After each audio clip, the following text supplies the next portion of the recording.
ийм талсан асуудлын эмчнэр бол одоо миний үг үди зэрэгтэй аварж хүснэ одоо бас баярлж л юм бэ. Тэгээд одоо цаашид бол миний хүүхд бол хасар их эмчилгээ шаардж байгаа. Тэгээд цаг хугацаа эмчилгээ. Тэгээ бид одоо 7 сарын 9-ний өдөр бас их налст хийвцэн. Хэвдээ эмчилүүлээд одоо 28 нөгөө осол гаргасан жолооч та нартай холбоо барьсан уу? Тухайн үед бол бариад бүх юм бол хийсэн. Түргэн мөргөнд одож өгөөд.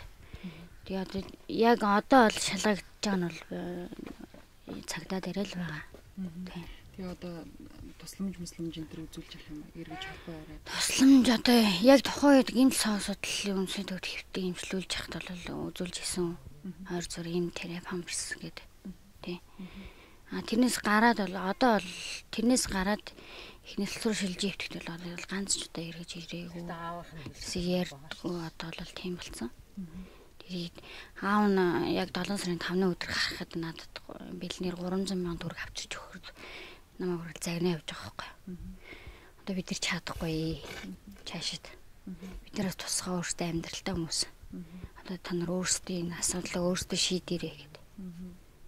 Тэгээ явсан. Аав нь тэг чилээ. Тэгээ тэрнээс ширээс дахиж бидэртний холбоо бариагүй.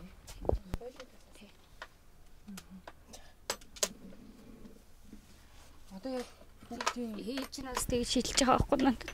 Сая төгрөг өгье. Тэгээд гомдлгүйсэн гар үсэг зураад өөрөө. Миний хүүхдүүнүүд саяхан дөрөв нүнтэй байж чадахгүй ш тиймс дүүнээ. Тэгэж хүртэл хэлээсэн ээж.